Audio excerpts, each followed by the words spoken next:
শনিবার সকাল থেকেই বহু মানুষের ভিড় শিলিগুড়ির ডাবগ্রাম এলাকার ভূমিপুত্র মাখনলাল সরকারের বাড়িতে। আজ প্রধানমন্ত্রীর কাছ থেকে সম্মান পেলেন বরাবর প্রচার বিমুখ মানুষ মাখনলাল সরকার। জনসংঘ থেকে শুরু করে রাষ্ট্রীয় স্বয়ংসেবক সংঘের একনিষ্ঠ কর্মী মাখনলাল সরকার। নয়া মুখ্যমন্ত্রীর শপথ মঞ্চে রচিত হল এক সুন্দর মুহূর্ত। এদিন মাখনলাল সরকারকে সংবর্ধনা জানিয়ে গর্বিত প্রধানমন্ত্রী। এক্স হ্যান্ডেলে পোস্ট করে প্রধানমন্ত্রী নরেন্দ্র মোদী লেখেন, বিজেপি হিসেবে আমরা গর্বিত যে আমাদের মাঝে এমন সব অনুপ্রেরণাদায়ক ব্যক্তিত্ব রয়েছেন যারা সাধারণ মানুষের মাঝে থেকে কাজ করেছেন এবং আমাদের দলকে শক্তিশালী করে তুলেছেন। নবদ্বীপের তরুণের পা ছুঁয়ে তাকে প্রণাম করলেন দেশের প্রধানমন্ত্রী। খুশি পরিবারের সদস্যরাও। সিএনএর সঙ্গে একান্ত আলাপচারিতায় উঠে এলো অনেক কথা। গর্বিত স্ত্রী পুতুল সরকার জানালেন, কলকাতায় ব্রিগেডের ঐতিহাসিক শুভেন্দু অধিকারীর শপথ গ্রহণ অনুষ্ঠানে শিলিগুড়ির এই ডাবগ্রাম এলাকার প্রবীণ বাসিন্দা মাখনলাল সরকারের পায়ে হাত দিয়ে প্রণাম করেছিলেন নরেন্দ্র মোদী। তারপরের থেকে কিন্তু এই ডাবগ্রামের বাড়িতে একের পর এক মানুষের ঢল নামছে। আমরা সেই মাখনবাবুর স্ত্রী পুতুল দেবীর সঙ্গেই কথা বলে জেনে নেব যে কীভাবে তিনি রাজনীতির সংস্পর্শে আসেন এবং কিভাবে একের পর এক দেশ বরেণ্য নেতা যারা রয়েছেন তারা এই বাড়িতে এসে তাদেরকে গর্বিত করেছে। কেমন লাগছে প্রথমেই? খুব ভালো লাগছে। কিভাবে তিনি রাজনীতিতে আসেন, এই যে জনসংঘ, তারপর RSS? আমি তো অতটা বলতে পারবো না, আমি তো পূর্ব পাকিস্তানে ছিলাম। আমার বিয়ের পরে যখন আসলাম তখন দেখলাম RSS করে, তারপরে দেখলাম ওই যে প্রদীপ চিহ্ন জনসংঘ করে, আর সঙ্গে বলতো শ্যামাপ্রসাদ মুখার্জির বই পড়তো, শ্যামাপ্রসাদ মুখার্জির কথা বলতো।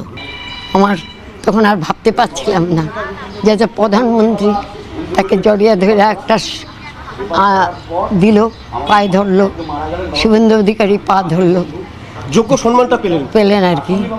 1960 সালে বিবাহ বন্ধনে আবদ্ধ হন মাখনলাল সরকার। মাখন জায়া জানালেন, হিন্দিভাষী অনেক নেতাই এসেছেন তাঁর বাড়িতে, তাঁর হাতে রান্নাও খেয়েছেন। অটল বিহারী বাজপেয়ীর সঙ্গে সুসম্পর্ক ছিল মাখনলাল সরকারের। সেই সুবাদে তিনিও প্রয়াত প্রাক্তন প্রধানমন্ত্রীর সংস্পর্শে আসার সুযোগ পান।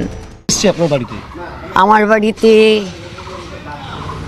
আলুবালিয়া এসছে, আর রাজু পীর, শঙ্কর ঘোষ, কোন মন্ত্রী এসেছিল আমি তো তাদের নামটাম জানি না, হিন্দিভাষীর হবে উনি, নাম জানি না। আমার হাতে খাওয়া দাওয়া করছিলেন, ঘন্টা 3-4 ছিলেন। হ্যাঁ, আমি অটল বিহারীর কাছাকাছি ছিলাম। বাঘাজমি পার্কে মিটিংয়ে যখন আছে, এক ভদ্রলোক আমার বাড়ি এসে আমার হাতে রান্না খেলো, সে ছিল হিন্দিভাষী। সে বলে, আমি থোড়া সা চাউল খায়েগা, আচার আর সবজি হোনেছে আমারা হো যায়গা। আমি নিজে হাতে রান্না করে ওনাকে খাওয়ালাম। ওনার ছোট্ট উনি যখন বাঘাজমি পার্কে মিটিং হচ্ছিল তখন আমাকে নিয়ে একদম কাছে বসাইল অটল যে আমারা বইনা হয় উসকে হাতে আমি খানা খায়া থা। দলই ছিল ধ্যান জ্ঞান, তবে ঘরে থাকলে তখন আর সকলের মতো সাধারণ যাপনেই বিশ্বাস করতেন তিনি। না, যখন বাইরে যেত তখন কি করে সময় দিত, তখন তো ফোন ছিল না, লোক মারফত বলে দিত যে আমার আসতে 2 দিন দেরি হবে। আজকে দার্জিলিংয়ে যাচ্ছি পার্টির জন্য, কালকে হয়তো কুচবিহার যাচ্ছি, বিহার যাচ্ছি রথ নিয়া। কি খেতে ভালোবাসেন জানালেন মাখন জায়া।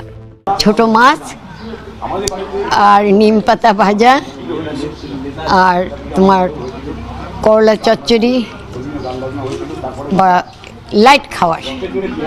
আর যে কাতল রুই টুই খায় ওটা একটা পছন্দ না, তবে মাছ আনলে ঘরে তো একটু দিতেই হয়।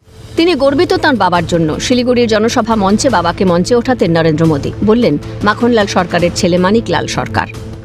এই দৃশ্য দেখার পর তো খুব ভালোই লাগলো। নিজের পিতাই আমার পিতা, আমাকে তো গর্বিত মনেই হলো। তার আগেও নরেন্দ্র মোদী যখন শিলিগুড়িতে জনসভায় আসতেন, বাবাকে মঞ্চে ওঠাতেন, বাবার সঙ্গে কথাবার্তা বলতেন। আজকে আরও ভালো লাগলো। বাবা শ্যামাপ্রসাদ মুখার্জির খুব কাছের লোক ছিল, এই বঙ্গের খুব কাছের লোকই ছিল বাবা। শ্যামাপ্রসাদ মুখার্জির সঙ্গে সবসময় থাকতেন। বাবা শ্যামাপ্রসাদ মুখার্জির সঙ্গে কাশ্মীরও গিয়েছেন। বাবা কলকাতায় সময় কাটাতেন শ্যামাপ্রসাদ মুখার্জি। আর বাবা খুব জীবনযাপনটা বাবার খুব সাধারণ, একদম সাধারণ। এখনও দেখলে বুঝবেন সাধারণ। ও বাবাকে সারা শিলিগুড়ির বাবার যে মহলে বাবা ওঠা বসা করেন তারা খুব বাবাকে পিতার মতনই পছন্দ করেন, বাবাকে খুব ভালোবাসেন। আমরা যতটুকু করি তার চেয়েও বেশি করেন এমন মানুষ আছে বাবা। কাউকে কোনো প্রতীকে ভোট দেওয়ার কথা বলতেন না কখনো, ওটা ব্যক্তিগত বিষয় জানালেন স্ত্রী পুতুল সরকার। দেখতাম যেখানেই পার্টির জনসংঘ হতো প্রদীপ চিহ্ন চলে যেত, কাউকে রিকোয়েস্ট করতো না যে আমার সিম্বলেই তুমি ভোট দাও। বাড়িতেও কাউকে বলতো না। আজ পর্যন্ত কোনো ছেলে মেয়েরও বলে না যে কে তৃণমূল করিস, কে CPM বা কী করিস, তোরা ভোট দে। যার যার ব্যক্তিগত ব্যাপার। দেশের প্রতি ছিল অগাধ প্রেম, সেখান থেকে কিন্তু মাখনলাল সরকার আজকে তার যোগ্য সম্মানটুকু পেলেন।